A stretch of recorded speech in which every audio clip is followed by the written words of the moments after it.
merci d'être là. Vous êtes certainement l'un des meilleurs spécialistes de l'Irak.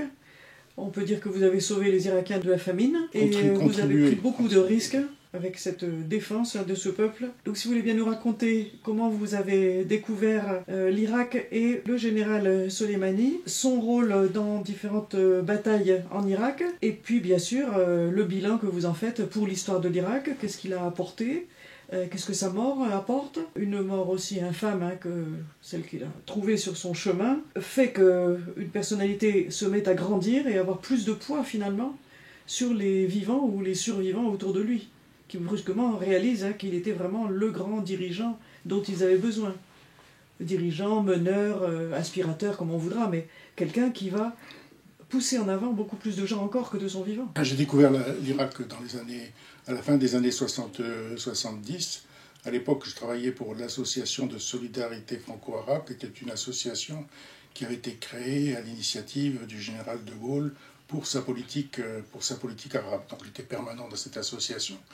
Et une des ambassades les plus actives à Paris était l'ambassade d'Irak, au niveau culturel, au niveau économique, etc. Puis c'était l'époque où du lendemain du choc pétrolier, ce qui fait qu'il y a aussi beaucoup d'entreprises qui s'intéressaient au marché irakien.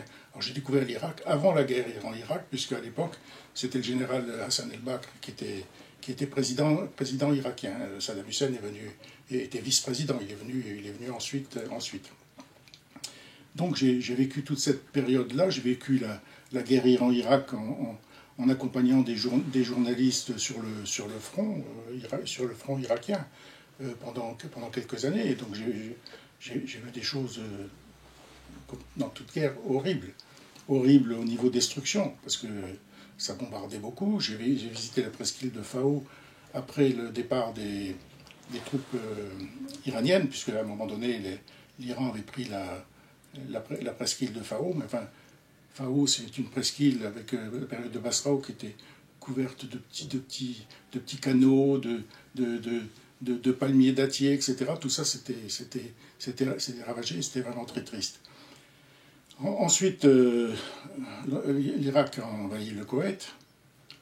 À partir de là, il y a eu un embargo plutôt un blocus, qui a été décidé par les États-Unis, enfin par la communauté qu'on appelle la communauté internationale. Et mon rôle, évidemment, a changé à ce moment-là.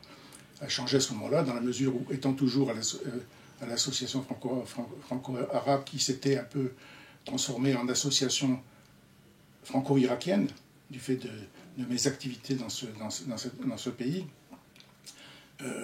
À cette époque, Saddam Hussein, au moment de l'attaque de l'Irak, avait décidé de prendre en otage entre guillemets, disons en tout cas de retenir tous les étrangers qui étaient en Irak, en les mettant dans il y avait beaucoup d'étrangers en Irak parce qu'il y avait beaucoup de chantiers en Irak, il y avait beaucoup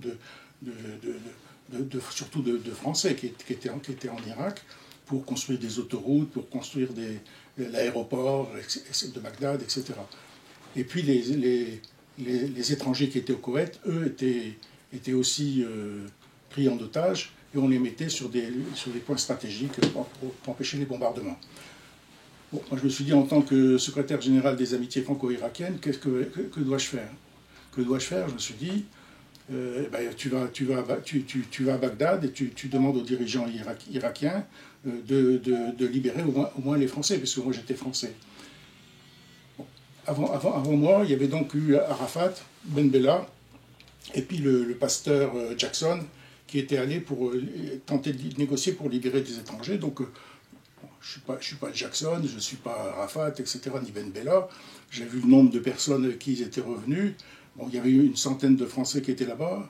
Moi, je me suis dit, eux, ils avaient été revenus avec une quarantaine de personnes. Je dis, je vais essayer de ramener 10 personnes, au moins pour commencer, quoi. Parce que je pensais, c'était au mois d'octobre. C'était au mois d'octobre, et je me suis dit, au mois de novembre, je reviendrai parce que c'est l'anniversaire de la mort du général de Gaulle. Et donc, c'est toujours dans des négociations avec les médias, etc. On peut pousser une négociation de cette façon-là, surtout dans un pays comme l'Irak, qui était à l'époque tourné vers la France. Et donc, je suis allé là-bas, je suis resté 15 jours à Bagdad, et finalement, je suis revenu avec 9 Français, quoi. Hein. Évidemment, j'ai eu sur moi il n'y avait pas d'information, toute la presse des télévisions internationales, etc. Je suis revenu à Paris avec un avion à Roissy, et où on a été accueillis par les affaires étrangères françaises, mais aussi la DST, les services français. Et là, on m'a dit, quelqu'un est venu vers moi, je pense que c'était quelqu'un, je ne sais pas si c'est des affaires étrangères ou de la DST, on m'a dit, vous avez moi j'habite à Rennes, hein, donc on était à Paris, vous avez deux solutions.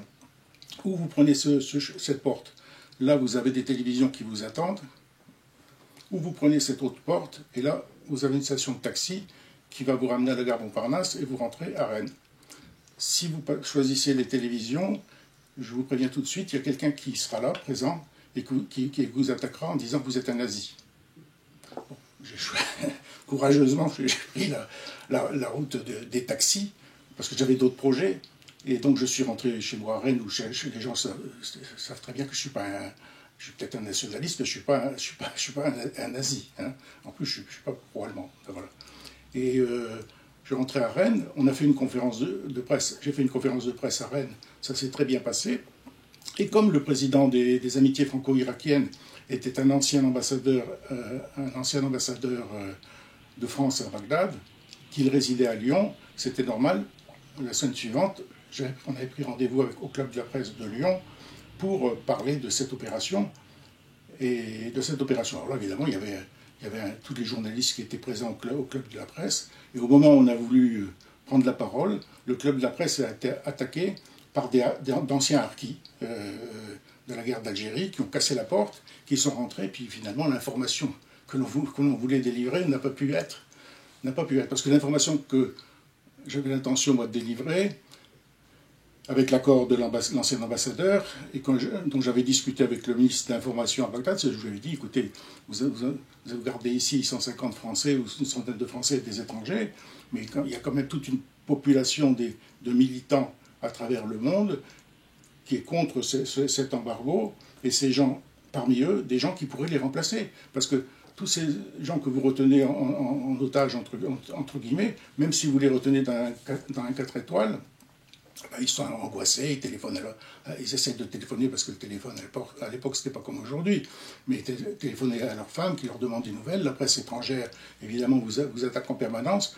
Donc, au retour, je dirais que si vous leur ouvrez les portes, des gens viendront les remplacer, et ils empêcheront, en tout cas, les Américains ou les Français de bombarder le pays. Alors, je suis rentré comme ça. Finalement, je pensais retourner à Bagdad pour le 9 novembre, et ça ne s'est pas fait parce qu'entre-temps, tous les Français ont été libérés. Parce qu'à l'époque, ce qu'on disait, il ne faut pas négocier avec les preneurs d'otages. Alors, il ne faut pas négocier avec les preneurs d'otages, mais par en dessous, ils négociaient tous avec Saddam Hussein. Il restait un petit reliquat d'otages dont voulait s'occuper Jean-Marie Le Pen. Parce qu'on me présentait aussi à la télévision française, quand je suis revenu, que j'étais envoyé par Jean-Marie Le Pen. Alors qu'à l'époque, je n'avais jamais rencontré de ma vie Jean-Marie Le Pen, ni été en relation avec lui, ni de près ni de loin, dans la mesure où il y avait quand même le reliquat de la guerre d'Algérie. Moi, c'est un pays où j'ai habité pendant toute ma jeunesse, et où mes parents ont combattu pour l'indépendance de l'Algérie, voilà, jusqu'à monter dans un maquis. Et évidemment, ça gênait Mitterrand de voir Le Pen ramener ce qui restait, c'est-à-dire des gens de double nationalité, je crois. Le Pen était là-bas, on lui a remis les derniers reliquats en question. Il devait atterrir à Strasbourg pour être reçu, puisqu'il était député à l'époque, il était député européen. Et puis à la dernière minute, Mitterrand a donné l'ordre que l'avion atterrisse à Colmar, de façon à ce que personne, d'aucun journaliste ne soit présent. Bon. Sinon, moi j'ai poursuivi ensuite mes activités en Irak, en militant avec des tas de Français pour la levée de l'embargo. Hein. Franchement, je suis allé là-bas avec des entreprises, avec des hommes d'affaires, avec des journalistes.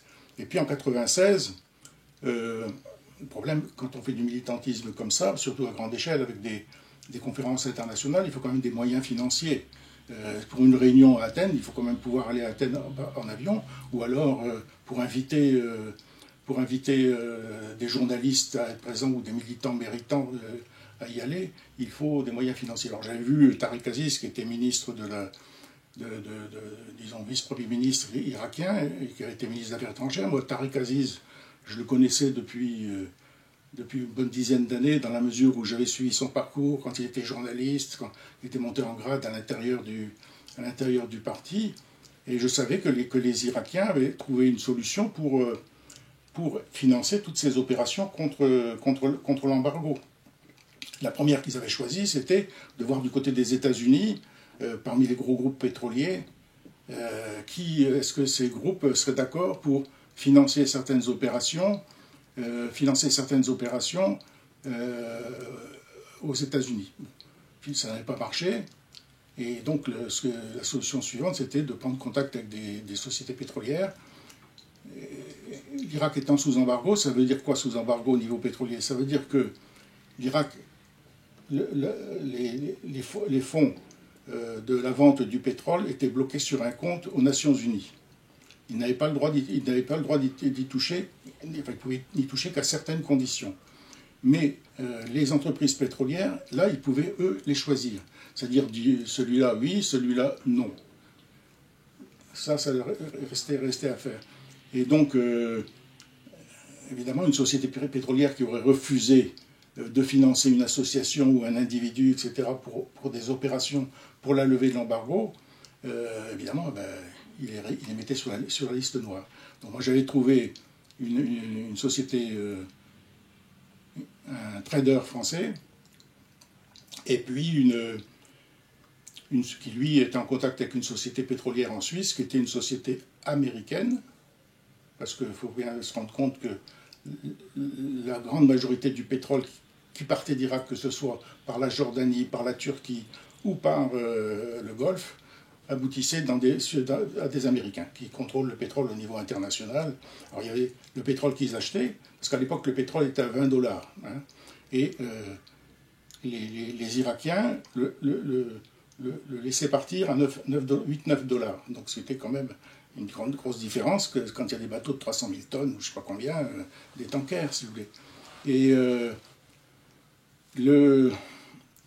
donc j'ai eu l'accord pour fonctionner de cette façon-là pendant 2-3 ans. C'était pas facile parce qu'à chaque fois il fallait soit aller à Bagdad, il y avait les tankers qui étaient bloqués, il y avait des tas de choses à régler, et jusqu'au moment où finalement les Américains ont envahi l'Irak.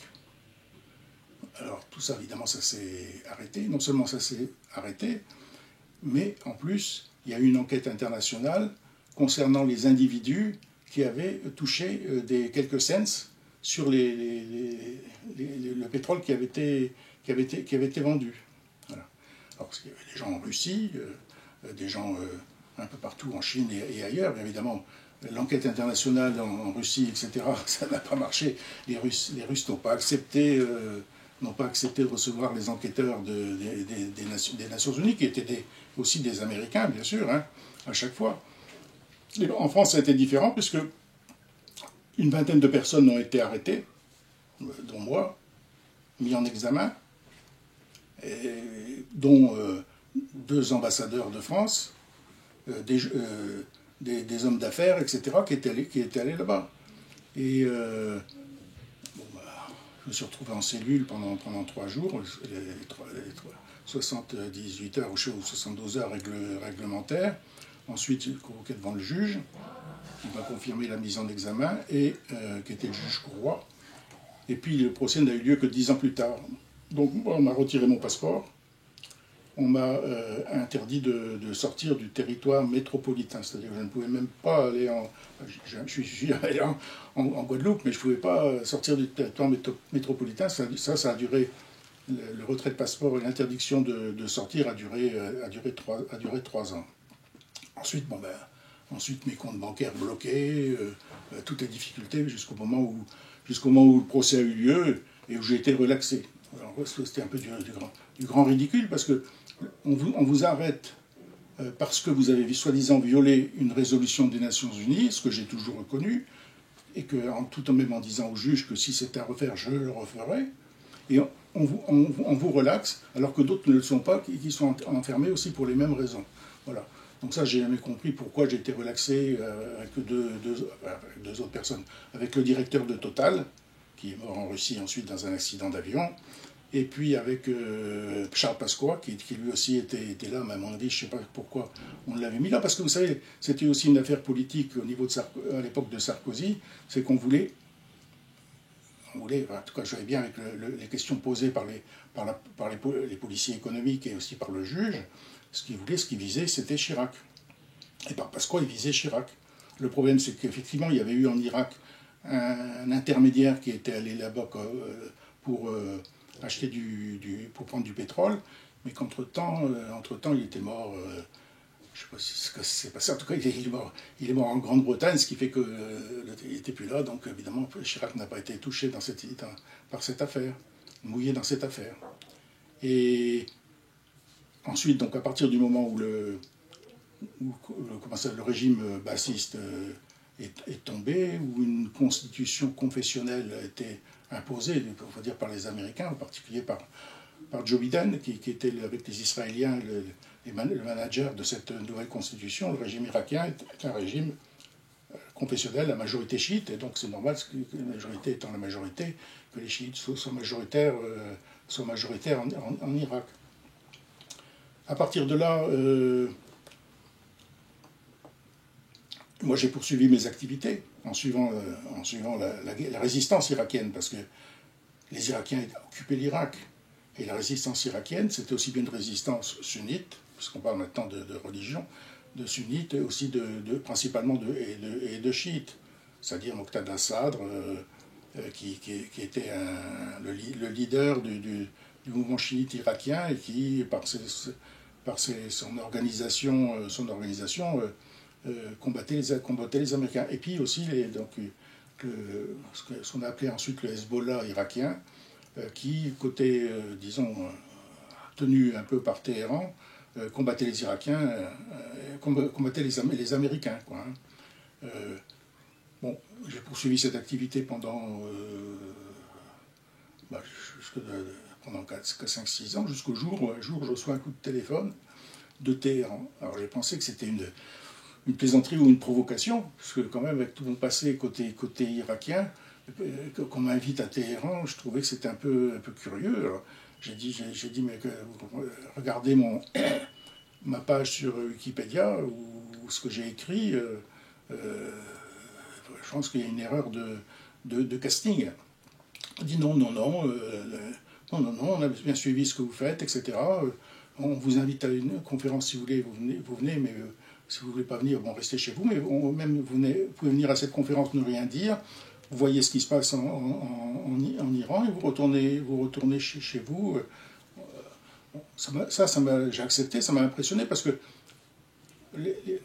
à la différence dans un pays arabe, ça n'aurait jamais pu se faire, parce que chez les Arabes, vous êtes avec eux ou vous êtes contre eux, hein. Tandis que les Iraniens sont des gens beaucoup plus fins, beaucoup plus rusés, c'est toute leur histoire, c'est un grand empire perse qui existe depuis des milliers d'années. Donc je suis allé à Téhéran, et puis ensuite, parce que je continue à écrire sur la situation en Irak, et ensuite on me téléphone pour une seconde fois, les Iraniens me disent est-ce que vous acceptez de venir pour parler de l'État islamique?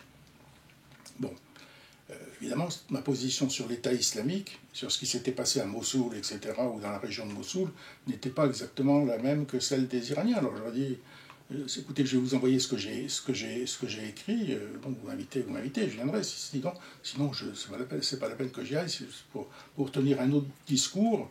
Je veux bien répondre à toutes les questions pour tenir un autre discours que celui que vous m'avez, que ce que j'ai dit jusqu'ici. Donc ils m'ont confirmé cette invitation. J'étais en fait invité par les Bassidj, qui sont les volontaires des gardiens de la Révolution.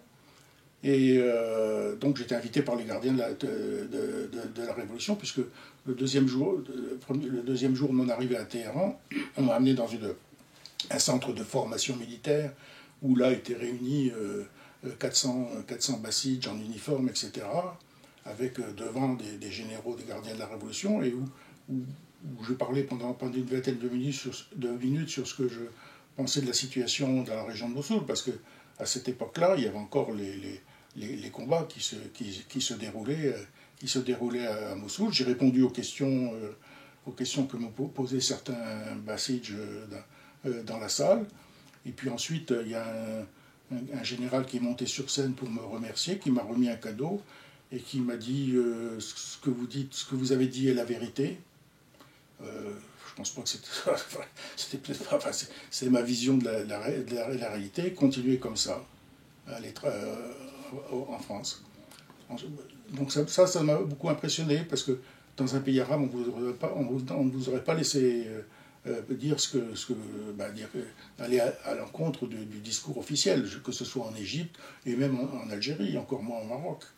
Et donc depuis, je suis retourné à plusieurs reprises là-bas, évidemment. Ça m'a permis de découvrir aussi l'existence et l'importance qu'avait le général Soleimani, puisque lorsque je parlais devant les Bassidj, il y avait un immense portrait derrière, et à l'époque il était vivant, hein, avec Soleimani, et puis derrière lui le fils de Imad Mournier, qui était le chef des services d'action du Hezbollah libanais, qui lui avait été assassiné par le Mossad à Damas. Voilà. Donc c'était assez particulier comme atmosphère. Et à mon retour, je me suis intéressé de plus en plus au général Soleimani, ce qui fait que j'ai été en France, je dis bien parce qu'à l'étranger c'est pas pareil, un des premiers dans un article du mensuel Afrique-Asie, a présenté qui était le général Soleimani, et le titre de l'article c'était Qassem Soleimani, un Che Guevara chiite. Alors pourquoi Che Guevara? Pourquoi? Parce que moi j'ai toujours été impressionné même si je ne suis pas tout à fait d'accord avec l'idéologie qui les portait, ou la religion, par les gens qui vont jusqu'au bout de leurs idées et qui mettent leur peau au bout de leurs idées. Évidemment, à l'époque, je ne pensais pas que Soleimani allait être assassiné de cette façon, assassiné de cette façon ignoble. Hein, bon. Et cet article, à partir de cet article, j'en ai rapporté d'autres, et j'en ai fait, parce que c'est un personnage que je pense qu'il est tout à fait respectable. Même moi, je vais peut-être un peu plus loin. J'aurais souhaité qu'après Rouhani, qui est président actuellement irakien, il se présente aux élections et ce soit lui le président suivant, quoi, parce qu'il en avait les capacités, il en avait les relations, c'était un homme ouvert, parce qu'on dit c'est un chef militaire et il exécute des ordres. Non, il exécute des ordres, mais c'était un diplomate. Et lorsqu'il a été assassiné, il était porteur d'une mission de Khamenei, qui est le guide spirituel iranien, qui était une mission de négociation avec l'Arabie. Alors est-ce qu'on a voulu aussi en même temps bloquer, donner un coup définitif à cette opération? Je ne sais pas. C'est un ordre qui a été donné par Trump, point. Enfin, il y a toujours des scénarios. Et puis on lui a dit, ben ça y est, on a toutes les informations concernant un déplacement de Soleimani qui revenait du Liban via Damas dans un avion pas privé, dans un avion de ligne. On savait qu'il arriverait à l'aéroport de Bagdad à telle heure, et puis à partir de là, l'opération a été lancée avec un drone qui est positionné certainement au-dessus de l'aéroport. Simplement, ça montre aussi, ça montre qu'on dit toujours, et c'est vrai, que les services iraniens infiltrent l'Irak, les Américains aussi, hein. Les Américains aussi, parce que pour mener une opération pareille, il faut quand même des informations, des informateurs au Liban, des informateurs en Syrie, pour suivre le personnage jusqu'au bout. Et donc, évidemment, c'est Trump qui a donné l'ordre. Bon, ça, c'est autre chose. Trump aurait pu ne pas le donner. Je pense que en donnant cet ordre-là, finalement, il a fait beaucoup de mal, évidemment, à l'Iran, à l'Irak, puisque je pense que c'était le seul qui aurait pu réconcilier les Irakiens, parce que c'est pas le tout de détruire une ville comme Mossoul ou des tas de villes, les raser, etc.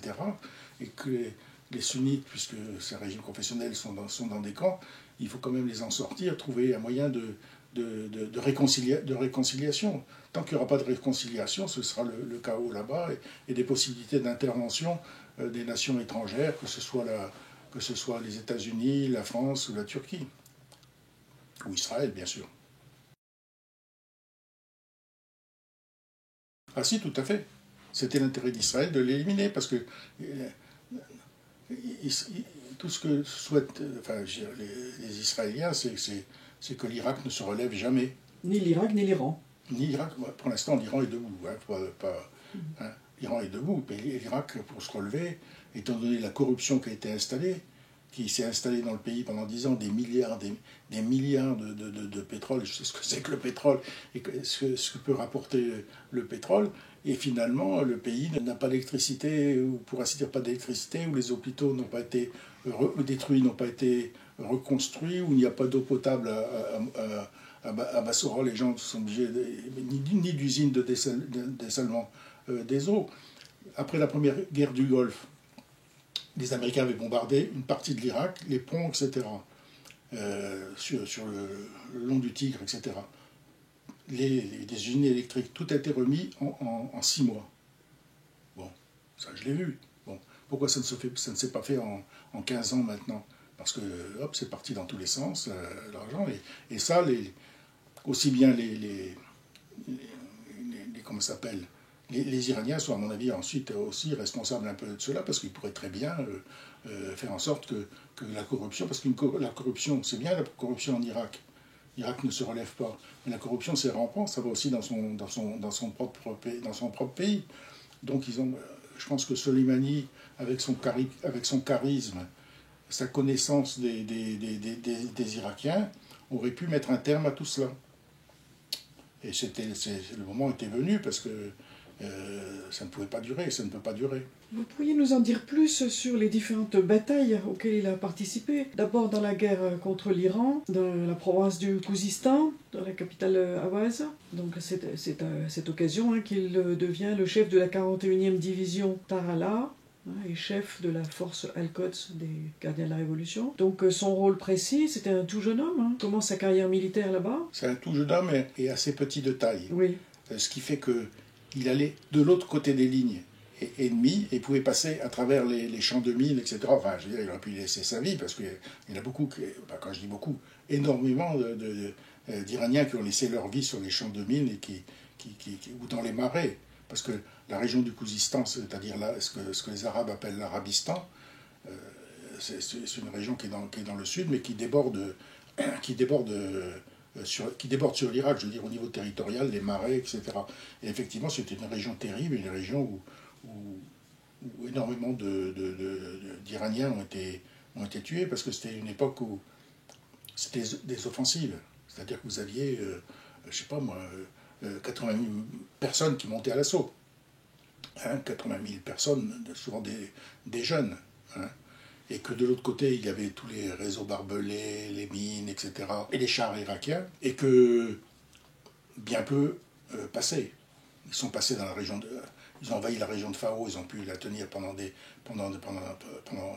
plusieurs mois, même des années, mais dans cette région-là, ça n'a pas pu passer. Puis aussi, parce que, il faut le dire, les Irakiens ont employé des gaz.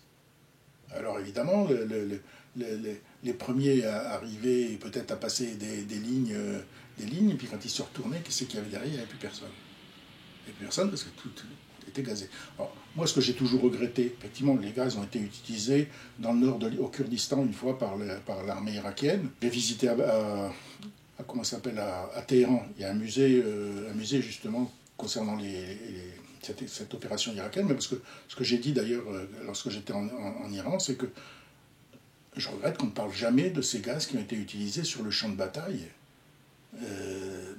massivement, parce que là il y a eu des milliers de morts. En Irak il y a eu 3000 ou même 5000 Kurdes qui ont été tués, mais là c'est des milliers de morts. Et puis ce que j'ai regretté aussi, même si puisque Saddam Hussein avait été arrêté, qu'on ne l'ait jugé que sur la destruction d'un village où il avait subi un attentat. menée par un parti islamiste chiite irakien, le Dawa.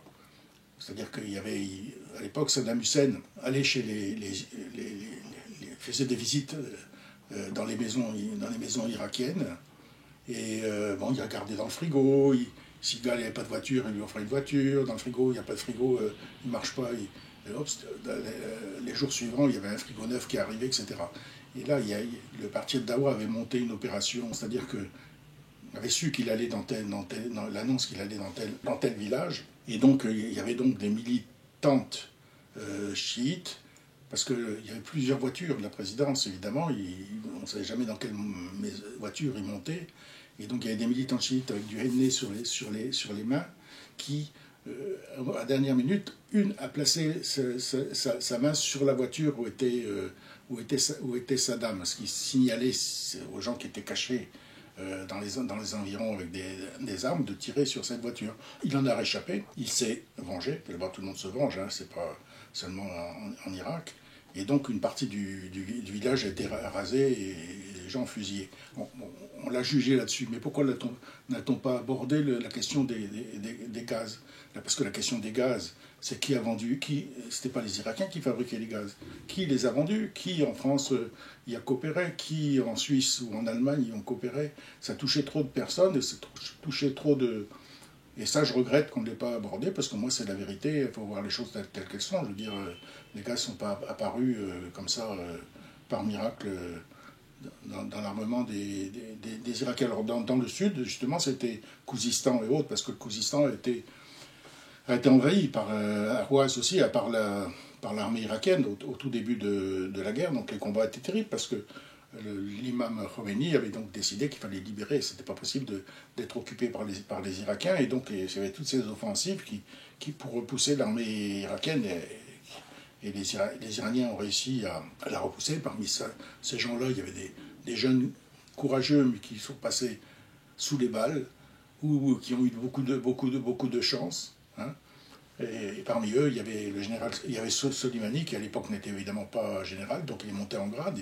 Il est monté en grade, pourquoi? Parce qu'il y avait beaucoup de gens qui tombaient. Donc quand quelqu'un était courageux, évidemment, il était connu pour aller de l'autre côté des lignes, pour essayer d'informer sur la situation. C'était une sorte de chercheur, enfin je sais pas comment on pourrait dire.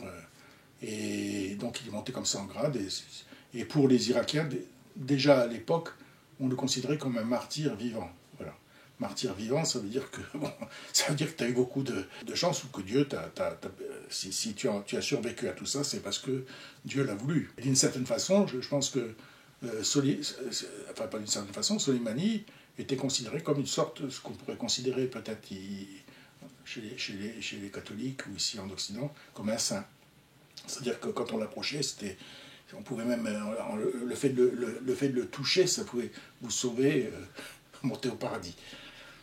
Voilà. Est-ce qu'il a participé à l'opération dont les Iraniens sont tellement fiers, où ils ont traversé de nuit le fleuve sur un radeau fait en morceaux de pipeline, cette chose extraordinaire? Ça, je ne sais pas. Non, je ne sais pas. Ça, je ne sais pas. Moi, je sais qu'il a fait toute la guerre en Irak, qu'évidemment... Et sur les gaz, il y a beaucoup d'Iraniens qui ont encore des séquelles. Hein, oui, ne serait-ce que les gens qui sont dans le musée, qui présentent ce qui s'est passé dans le nord, du nord du Kurdistan, c'est-à-dire le Kurdistan iranien, je veux dire.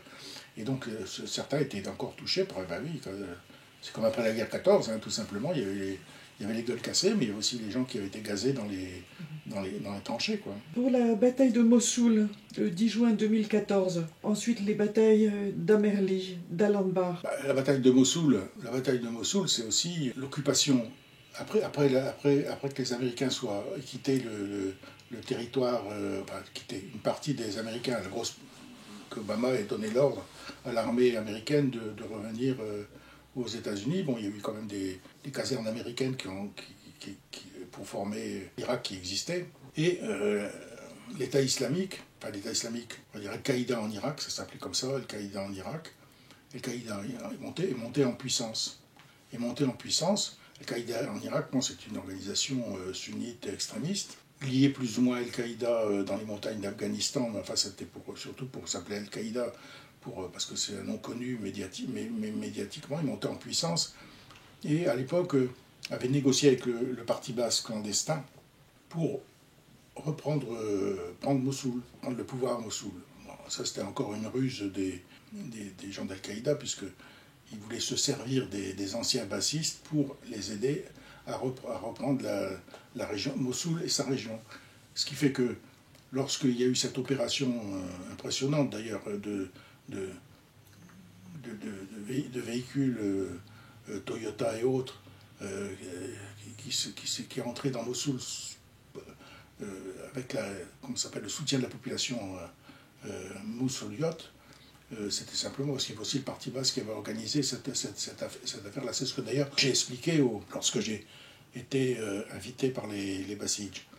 Mais enfin, ça n'a pas duré très longtemps, puisque Al-Qaïda en Irak a fait arrêter tout l'encadrement des bassistes qui les avaient aidés à entrer dans Mossoul, et on a trucidé, enfin on a tué une bonne partie ou emprisonné les autres. Les gens d'Al-Qaïda ont poursuivi leur route vers Tikrit, où là c'était une ville quand même qui était encore avec beaucoup de partisans de Saddam Hussein, puisqu'il était né à Tikrit. Et ensuite ils ont attaqué une base au bord du Tigre, et qui était une base militaire, une base aérienne, où on formait des jeunes pilotes. Ils ont pris cette base, ont arrêté l'ensemble des militants, des jeunes chiites qui étaient là en formation, les ont emmenés près du fleuve et les ont égorgés et jetés dans le fleuve. Et souvent, ces jeunes en question étaient des jeunes de grandes familles chiites, de Kerbala enfin du sud, hein, et ça a vraiment révulsé l'ensemble des chiites. Et ça a joué énormément dans la future bataille de reprise de Mossoul et de vengeance, puisque la ville a été rasée. Enfin, elle a été rasée. Elle a été rasée par les Américains et les Français et les Anglais qui bombardaient la ville, parce que c'est pas les avions iraniens qui sont venus raser la ville de Mossoul, hein, c'est nous occidentaux, parce que nous on descend jamais à terre, sauf les forces spéciales, mais ça pour raser, et surtout les Américains pour raser, on est très fort, puisque on l'a vu d'ailleurs sur les côtes bretonnes au moment le nombre de morts qu'il y a pu y avoir lors de la bataille de l'Atlantique. Je veux dire, c'était surtout des civils, puisque les militaires allemands étaient dans des bunkers et qui étaient totalement imprenables. Mais alors les villes de Lorient, de Brest et tout ça, etc., ont été rasées. Et là, Mossoul a été totalement rasée. Mais la bataille de Mossoul, si on peut reprendre la bataille de Mossoul, c'est quand même si elle a été emportée sur le terrain, sur le terrain, parce que même si les avions bombardent, il y a des gens dans des caves qui se cachent, il y a des gens qui combattent. Elle a été surtout que... et puis il y avait les kamikazes d'Al-Qaïda, mais face à ces kamikazes-là, il y avait aussi les kamikazes, entre guillemets, en tout cas les combattants des Hachel-Shahabi, c'est-à-dire des comités populaires chiites, qui mettaient l'uniforme militaire, mais n'étaient pas militaires. Ils mettaient l'uniforme militaire, c'était eux qui partaient au combat. Et c'est un peu eux qui ont largement contribué à la reprise de Mossoul, et derrière eux, au niveau de l'état-major, disons, chiite, qui était présent, c'est le général Soleimani qui menait le combat. Donc on peut dire que le vainqueur de Mossoul, côté chiite, c'est Soleimani. Plus les Irakiens, évidemment, qui étaient sous ses ordres, mais c'est lui qui, quand même, était là pour galvaniser les combattants. En octobre 2017, on a l'offensive de Kirkouk. Alors là aussi, on dit qu'il a joué un rôle important. Oui, il a joué un rôle important, mais le problème de Kirkouk, c'est parce que finalement Kirkouk est resté ce qu'était Kirkouk. Kirkouk n'a pas été rasé. Il a joué un rôle important, mais surtout un rôle important dans la mesure où c'est là qu'on peut dire que Soleimani était un grand diplomate. C'est-à-dire que Kirkouk est une ville qui est revendiquée par les Arabes et par les Kurdes. D'abord, au départ, c'est même pas ni une ville arabe ni une ville kurde, c'est une ville turkmène. Parce qu'il faut savoir qu'on dit toujours en Irak, il y a des Arabes et puis des Kurdes, mais il y a aussi des Turkmènes. Des Turkmènes, c'est aujourd'hui les Azéris, par exemple, sont des Turkmènes. Les Turkmènes, c'est des gens qui vivent dans toute tout le long de la frontière kurde, mais principalement du côté arabe, on peut dire. Et Kirkouk était une ville. Kirkouk, d'abord, Kirkouk, c'est du turkmène, c'est pas de l'arabe, c'est pas du kurde. Hein. Mais lorsqu'on a découvert le pétrole à Kirkouk, à Mossoul et à Kirkouk, on l'a exploité après la Première Guerre mondiale, évidemment, il fallait des ouvriers pour travailler. Or, les ouvriers, ce n'étaient pas les gens des tribus arabes qui allaient venir se salir les mains avec le pétrole, c'était les montagnards kurdes qui ont été recrutés. Et la ville est devenue finalement majoritairement kurde, au grand désespoir des Turkmènes d'une part, et ensuite des Arabes qui considéraient que ce n'était pas une ville arabe. La guerre de Kirkouk, c'est important pour les Kurdes, c'est encore pour les Kurdes, mais aussi pour les Israéliens. Parce que si les Kurdes ont dit que Kirkouk était le Jérusalem kurde, c'est pas tombé comme ça par hasard, ça a été utilisé dans les médias, etc. C'est aussi parce que il y a toujours, à l'époque, surtout à l'époque, parce qu'à l'époque il n'y avait pas de gaz en Israël, maintenant on en a trouvé en Méditerranée, mais à l'époque il y avait toujours le projet de relancer le pipeline qui aboutissait à Haïfa. Le pipe existe toujours, à un moment donné il s'arrête évidemment, je veux dire on l'a arrêté ou on l'a fermé, etc. Mais toujours on a pensé que les Israéliens ont toujours pensé qu'ils allaient pouvoir profiter du pétrole kurde dans la mesure où ils avaient des relations particulières avec les Kurdes et où Israël a toujours soutenu l'irrédentisme des Kurdes qui veulent être un État à part entière. Et dans cette histoire, disons que, évidemment, Soleimani a su négocier, si vous voulez, que finalement, il n'y ait pas une bataille de Kirkouk et une destruction de Kirkouk. Donc on s'est arrangé pour avoir donnant-donnant, comme on fait au Proche-Orient. Je veux dire, parce que quand on est bon commerçant, ils étaient commerçants avant qu'on le soit en Gaule, ils savent très bien quels sont les intérêts des uns et des autres. Puis aussi parce que c'était important aussi, parce que des Kurdes, il y en a aussi énormément dans le nord de l'Iran, et que ces Kurdes dans le nord de l'Iran demandent aussi une autonomie ou une indépendance. Alors discuter avec les Kurdes en Irak où les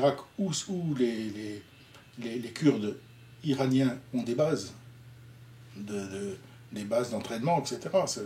Tout le long de la frontière, c'était important aussi de discuter avec Barzani, de manière à ce qu'il calme un peu peut-être les Kurdes iraniens. Il y a toute une négociation qui s'est faite autour de ça, et c'est lui qui a mené ces négociations-là avec brio, parce que bon, le Kurdistan iranien existe toujours, tel qu'il est, avec les problèmes qu'il a, et puis le Kurdistan irakien, finalement, n'est pas entré en guerre avec Bagdad. L'un dans l'autre, il faut bien arriver, sinon c'est la guerre totale partout. Il faut quand même à un moment donné peut-être essayer de trouver un chemin médian, quoi. Est-ce que vous diriez qu'il est arrivé à réconcilier non seulement l'Irak avec l'Iran, mais les différentes tendances en Irak? Non, il était le seul, à mon avis, qui est capable de se faire respecter par les milices chiites irakiennes. Parce qu'à partir du moment où on décide de créer des milices, on ne sait pas comment ça se termine. D'abord, on en crée une. S'il n'y en a qu'une, ça va. Bon. Mais quand il y en a une dizaine ou 150 milices, des grandes, des petites, etc., ça se termine toujours mal. Parce que, bon, évidemment, lorsqu'il y a la bataille de Mossoul, elles y participent.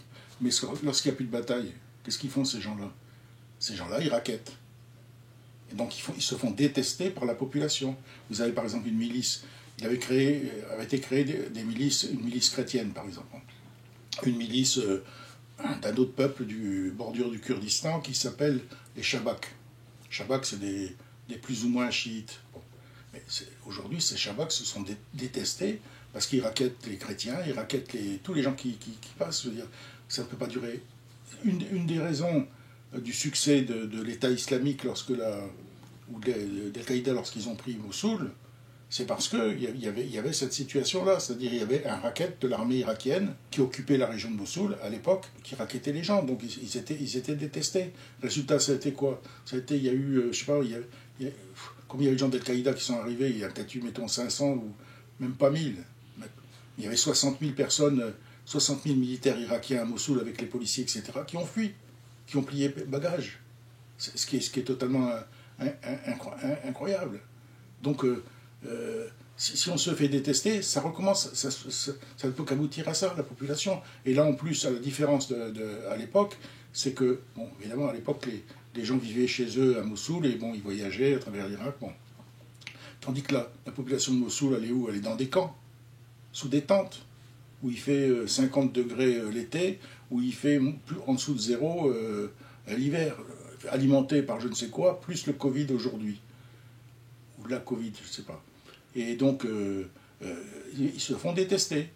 Et je crois que Soleimani aurait été le seul, il n'était pas arrêté, il était le seul à pouvoir remettre de l'ordre avec Al-Mohandis, qui était son adjoint irakien, qui est mort avec lui dans l'attentat, l'assassinat de janvier, qui était son homme de confiance, qui était lui aussi, je ne dis pas respecté, mais je veux dire qui était surtout... dont on exécutait les ordres parce qu'on savait si on ne les exécutait pas ce qui allait vous arriver, quoi. Hein. Tandis que là, tous ces gens-là ont disparu.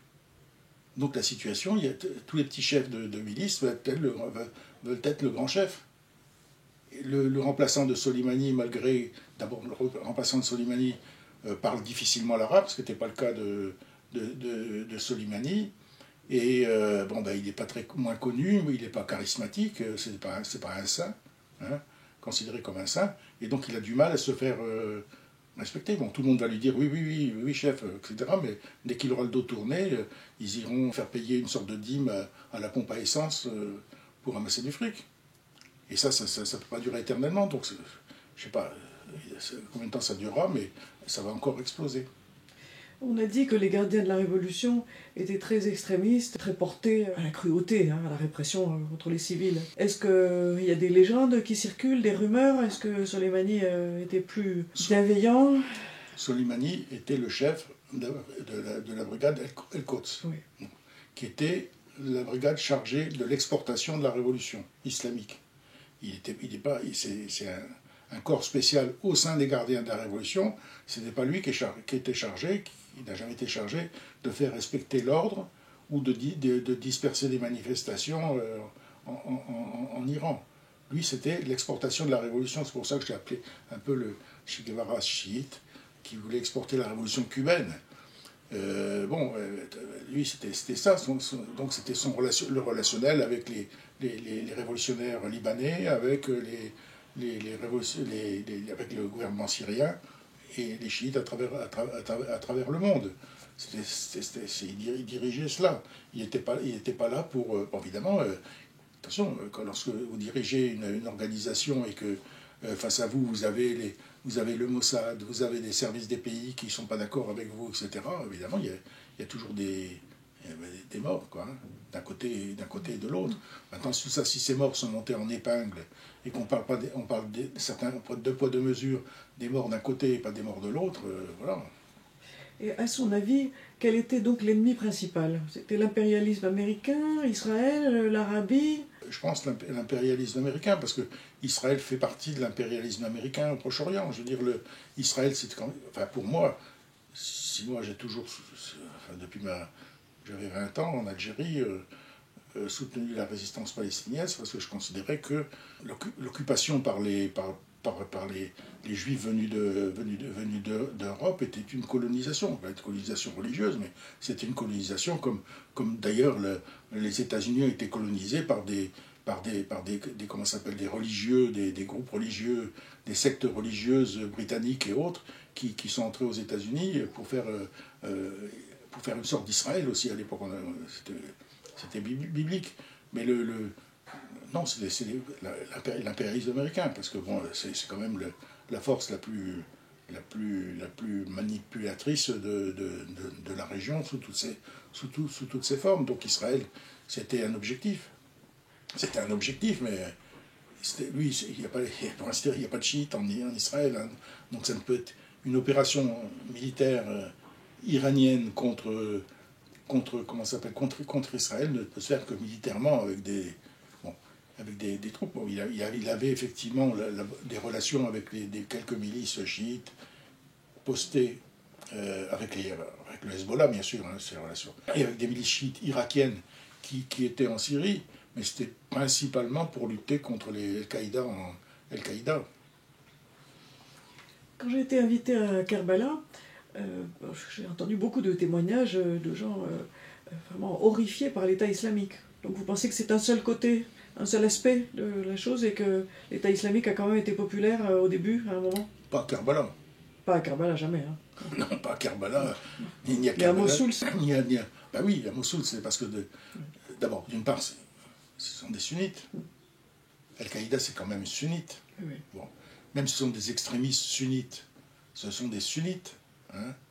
Donc, je ne dis pas qu'ils sont populaires, mais dans la mesure où je vous disais que c'est l'occupation de Mossoul par les troupes irakiennes était ressentie comme une colonisation. Des profiteurs qui étaient venus là ici pour les racketter. Il est évident que la population, au bout d'un certain temps, réagisse et perçoivent l'arrivée de Toyota, de Toyota avec des djihadistes dessus peut-être comme des libérateurs, en tout cas de l'espérer. D'ailleurs aussi, il faut poser aussi la question, comment se fait-il que tous ces gens aient pu arriver à Mossoul sur des voitures flambant neuves avec du matériel neuf? Fallait bien que les Toyota étaient achetés aux Japonais, soient arrivés dans des ports en Turquie ou ailleurs. Comment se fait-il que ces 60 000 militaires irakiens qui étaient dans des bases les ont quittés, ont fui, et en même temps ont laissé tout le matériel qu'avaient laissé les Américains sur place, ce qui a permis aussi à tous ces djihadistes d'avoir des chars, etc. Mais c'était un truc hallucinant. Normalement, le Premier ministre, moi ce que j'ai dit aussi, ce que j'ai dit plusieurs fois à Téhéran, c'est qu'à l'époque c'était Al-Maliki qui était le Premier ministre, il aurait dû être jugé. C'est pas possible de laisser faire ça. Ou de juger les généraux qui se sont enfuis de Mossoul à ce moment-là, qu'ils soient chiites ou autres, de les juger. En fait. Ça ne s'est jamais vu dans le monde, une affaire pareille. Or, tout ça a été écrasé. Il y a eu une soi-disant enquête parlementaire au Parlement irakien, puis finalement elle a eu lieu, bien sûr, hein, et elle visait Maliki, et finalement, il ne s'est rien passé. Dernière question. Et l'autre personnage populaire, c'est Moqtada Sadr. Oui. Alors, quelle relation avec Soleimani? On peut dire que Moqtada Sadr, ça c'est des dissensions entre chiites. Hein. Moqtada Sadr, effectivement, a combattu les Américains avec l'armée du Mahdi pendant la présence l'occupation américaine. Bon. Mais Moqtada Sadr et les gens qui étaient avec lui étaient opposés à Maliki. Au fond, voulaient peut-être prendre le pouvoir. Mais Maliki avait des moyens plus importants que lui, les a poursuivis, militairement parlant, c'est-à-dire en tuant des militants, etc., jusqu'à Bassora. Et si Moqtada Sadr et son état-major a pu être sauvé, c'est grâce aux gardiens de la Révolution qui les ont exfiltrés de Bassora vers l'Iran. Ce qui fait qu'ensuite, Moqtada Sadr est resté d'ailleurs plusieurs années à Qom, en Iran. Il ne rentrait plus en Irak, parce que rentrer en Irak, il était susceptible d'être arrêté et jugé par al-Maliki. Donc la relation entre Qassem Soleimani et Moqtada Sadr était bonne, dans la mesure où, en fait, il lui avait quand même, je pense, sauvé la vie, et aussi parce que Moqtada Sadr devait respecter aussi Soleimani. Pour Moqtada Sadr, même si Moqtada Sadr est le fils d'un ayatollah, c'est pas comme lorsqu'on est chef de la brigade El-Quds. Et justement, bien un peu avant qu'il ait été assassiné, Soleimani, Moqtada Sadr avait été convoqué, c'était au début du soulèvement des chiites d'Irak. Là, il y a une partie des chiites qui manifestent contre le régime et contre les Iraniens. Parce qu'il y en a des divisions à l'intérieur. Il y a les chiites qui sont tournés vers Najaf et les autres qui sont tournés vers Qom et vers l'Iran. Donc il y a plusieurs tendances, etc. Et donc les milices pro-iraniennes, on peut appeler ça comme ça, reçoivent des ordres évidemment de Téhéran ou de recevaient des ordres de Téhéran de Soleimani et détestaient Moqtada Sadr, dont certains avaient été ses militants dans l'armée du Mahdi, avaient créé de nouvelles milices. Et intelligemment, Soleimani avait fait convoquer Moqtada Sadr par Khamenei et l'avait chargé d'organiser sous son égide, réorganiser sous son égide l'ensemble des milices chiites irakiennes. Qui le détestait, hein, qui détestait Moqtada Sadr. Moi, je pensais que ça pouvait pas marcher. Moqtada Sadr a accepté. Résultat, c'est que les manifestants chiites opposés aux Iraniens, et qui parmi eux, il y avait une grande majorité de sadristes, eux ont plié bagage, se sont retirés, et là, il s'est complètement discrédité. Il s'est présenté, parce que bon, la grande majorité était des chiites d'une autre tendance avec d'autres ayatollahs, parce que chez les chiites, c'est pas organisé comme on le pense ici, Et il s'est totalement discrédité de cette façon-là, les manifestations. Et puis il y a eu le Covid qui est arrivé, alors là, évidemment, maintenant les manifestations reprennent. Comment il s'appelle, Moqtada Sadr essaye de remonter un peu en soutenant l'actuel président, premier ministre irakien, Kazimi, qui lui est un pro-américain. Donc je sais pas, le jeu de Moqtada Sadr. Personne n'a jamais compris bien le jeu de Moqtada Sadr, parce que il peut avoir une idée le matin. Je sais pas, il est un peu comme Bush aux États-Unis. Un jour il dit quelque chose et le lendemain il dit autre chose. Alors comme ses partisans le suivent, ses partisans les plus fidèles le suivent fidèlement, on ne sait jamais ce qu'il va faire demain, quelle tendance il va être. Je vous remercie parce que j'ai enfin compris qui était Moqtada Sadr. Ça y est, enfin une explication claire. Une sorte de petit Bush. Oui. Enfin, petit Bush. Ça va pas loin. Même Bush. Alors Soleimani restera le héros d'une partie des Irakiens, mais pas Absolument. de tous. Si, peut-être parce que c'est considéré comme un saint. Si. Vous savez, comme vous êtes... Oui. Enfin, pas de tous. Évidemment pas des gens qui sont dans les camps aux environs de Mossoul. Hein, ça, c'est sûr que pour eux, Soleimani et tout ce qui est chiite et pro-iranien, évidemment, ils détestent, il n'y a pas de problème. Et ces gens-là, malheureusement, peuvent être utilisés dans d'autres batailles. Hein. Vous savez, il y a eu tellement de massacres en Irak depuis le début de l'humanité. Oh, oui, ça n'arrête pas. C'est un fleuve de sang.